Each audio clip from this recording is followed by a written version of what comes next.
My girlfriend demanded I kick out my roommate because she thinks he's trans, but I refused, and now she's blowing up my life. I, 22M, have a roommate, let's call him Alex 23M, who moved in about 6 months ago. I honestly never considered that Alex may be trans, not that I would care if he was, but that's not the issue. He is a short guy and probably under 5'5", has a lot facial hair, muscles, and looks a lot like a short Henry Cavill in my opinion. No one I know has ever brought up this idea before. I've had my friends and family at our apartment before. This is really the part that gets to me because my mom is extremely against any gay people, and if she sensed anything was up she would have caused problems right away. Alex and I get along. We're polite but not really friends. He's quiet but super polite, always pays rent on time, helps with chores, and even shares his cooking with me. I appreciate having him around, especially because my last 3 roommates were each their own horror story. The issue came up when my girlfriend, let's call her Sarah 28F, came over one day. Alex was shirtless. To clarify, I forgot to tell Alex that she was coming over, and she noticed the scars on his chest. After that she was quiet and short with me her entire stay there. When she got home, she blew up my phone, asking why I had a female living with me. I was confused and asked what she was on about. She says that she knows that his scars are from top surgery and that he is short, so he has to be trans, and a born female. I tried to explain that even if Alex is trans or a born female that there is no way I'd be attracted to him because to any person who looked at him, you would see a freaking guy. Plus he's respectful and doesn't cause drama like my last roommates, which she knows about. Just to be clear, I honestly still have no idea if Alex is even trans. I googled it, and those scars could be from some other surgery, like heart surgery or gynecomastia. And I really don't have an argument for him being short, but there is a lot of short men. At first Sarah wanted me to just ask Alex if he was trans, which why the heck would I do that, or give her his last name so she can run a background check. I said no to both. Then she said this was a violation of trust and that if I didn't either find out if Alex is trans, and kick him out, or just kick him out that she would have to reevaluate things. Basically threatening to break up. I said I don't do ultimatums and that we're done. Since then, she's been messaging me every single day for over 2 weeks, even after I blocked her on everything because she wouldn't leave me alone, pissed that I wouldn't do this small thing for her. She ranges from, "Are you screwing him?" to "Let's just talk, and why can't you at least give me closure and ask him?" to the most recent her telling our mutual friend about the situation. Our friend wants nothing a part of this shit show.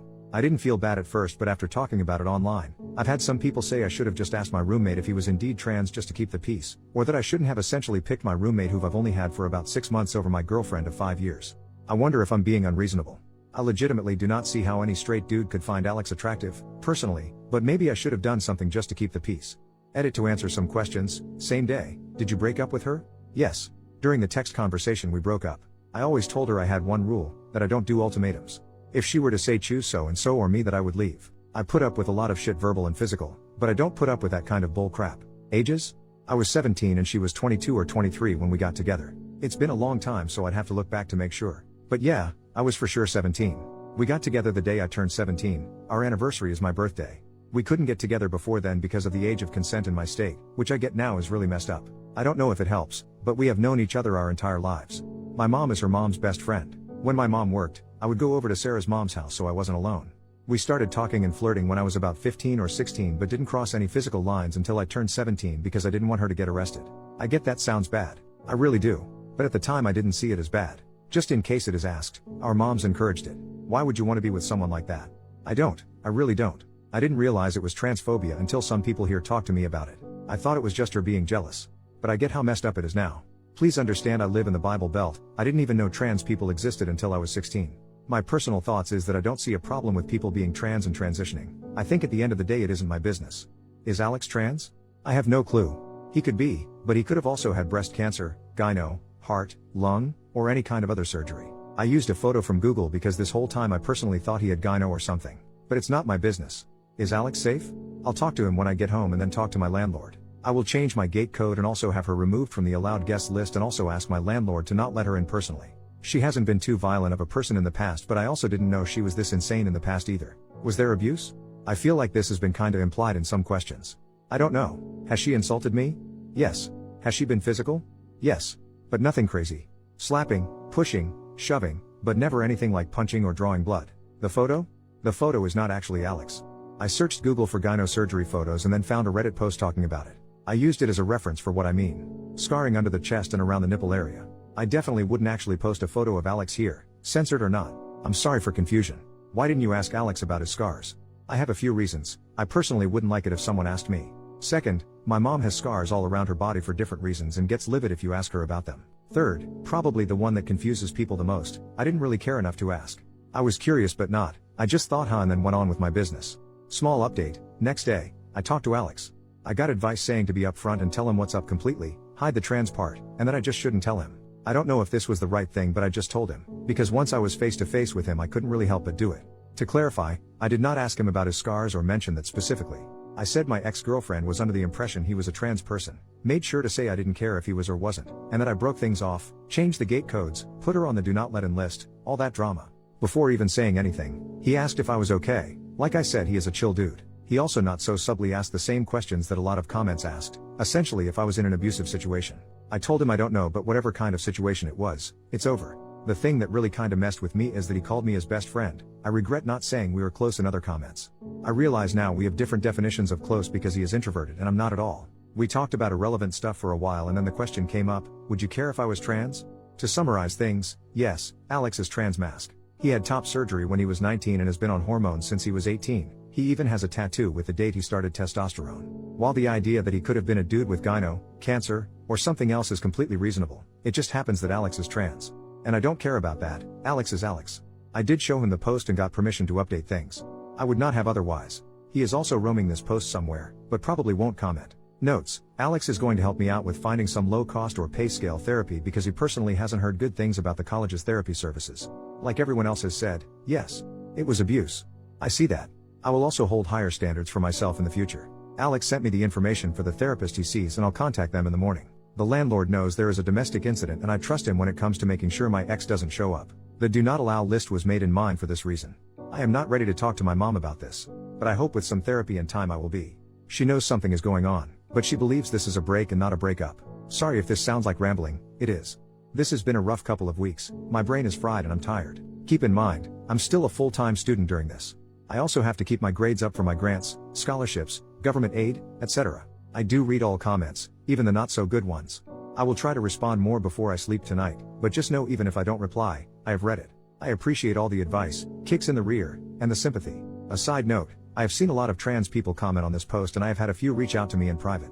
I am thankful for your comments as well. It has brought to my attention how tough things are out there because I honestly felt what I did was the bare minimum and not worthy of praise because it should just be expected. But I see that it is being praised for how low of a bar there is when it comes to human decency towards you, and I'm sorry for that and hope things get better. First official update, 2 days later, I talked to the therapist Alex recommended. Normally I would be on the wait list until January, but due to the situation the therapist referred me to one of his associates and I'll be seen as early as next week. I also was recommended to attend a domestic violence support group that gathers once a month. I was originally not going to go because the idea was uncomfortable as hell, but Alex said he'll go with me so at least I'll know someone there and we can leave if it's too weird for me.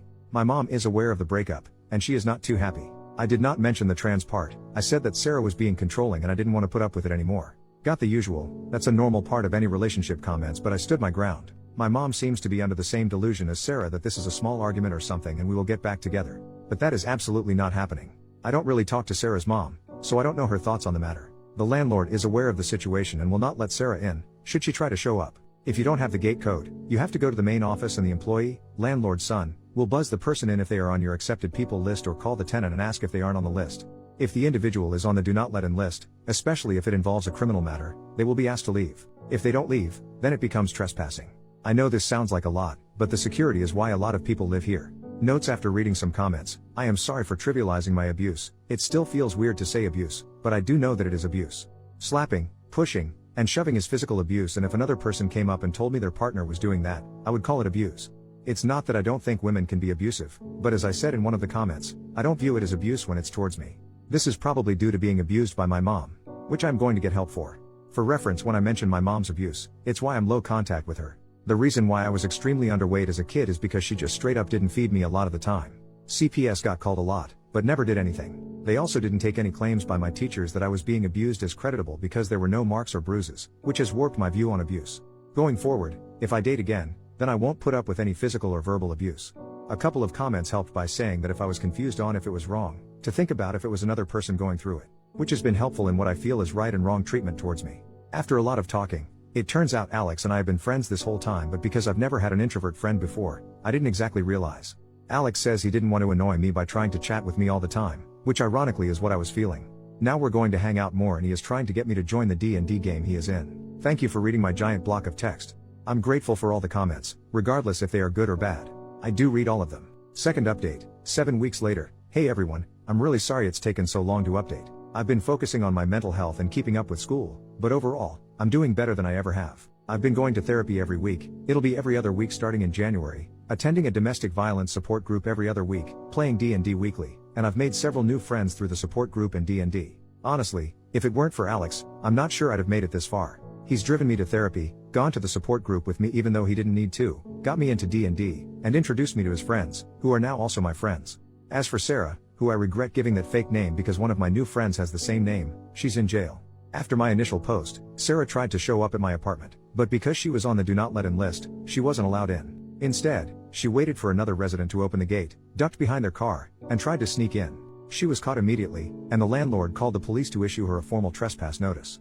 After that, I began the process of getting a PPO, personal protective order. A week later, Sarah was arrested on charges unrelated to my apartment. She was arrested for trespassing, after warning, resisting without violence, and disorderly conduct. She's currently in jail, awaiting her court date. It's likely not going to go well for her since she was already on probation for a second DWI/DUI, and one of the conditions of her probation was to not break the law. How do I know all this? A mutual friend posted it on his Snap story. More good news, my PPO was approved on Monday. It took too long in my opinion, but whatever, it's finally done. Now, for some difficult news, I'm officially no contact with my mom. I know, logically, this is the right decision because she's not a healthy person, but it still hurts. After talking with my therapist and in support group, I realized that my views on healthy relationships and abuse were really warped, especially by my mom. I know some might say it's important to forgive her or at least give her a chance to change, but I just can't. I can't bring myself to forgive her. She neglected me as a child, physically and verbally abused me into adulthood, and even encouraged me to date an adult when I was a minor. After reflecting on everything, I also can't bring myself to say I love her. I realize I only felt that way out of obligation and pity. My mom was taken advantage of when she was a minor, which led to her pregnancy with me, and I do feel bad for her. But instead of seeking help, she chose not to. Now, I'm using her as a reverse moral compass. Whatever she did, I now try to do the opposite. This Christmas, I'm spending time with Alex and his family, which I guess is now also my family. I'm really thankful for the continued support from all of you, and I'll try to provide more updates moving forward. Relevant comments. Commenter, I am really happy for you. I know this is an odd question, but are you and Alex just friends or? OP. Admittedly, I don't know how to answer this properly and I don't even know if I want to answer it. While almost all of the comments on the initial post were overwhelmingly positive, there were some negative comments who teased that I must like Alex or something. It also felt upsetting because it was implying that I only did the right thing because I must have had feelings or must have been screwing Alex. But on the other hand, I'm not ashamed of Alex and shouldn't let those negative comments control me. I'm just going to say it here, and if anyone says anything disrespectful then I just won't respond. Very recently, as of a few days ago, I am now dating Alex. At first, we joked around about us pretending to get together despite my ex, but then it became less of a joke. Sexuality-wise, I'm not sure where I'm at. I realize now I didn't exactly find my ex attractive romantically or intimately. I mistook platonic, almost familial love for something else, plus I was being pushed to date her from the start. Even after finally having women friends, I really don't find them attractive in that way. The only one who I liked was Alex, which I realize doesn't make me straight, but I'm not sure what to call myself now. I'm taking this one step at a time.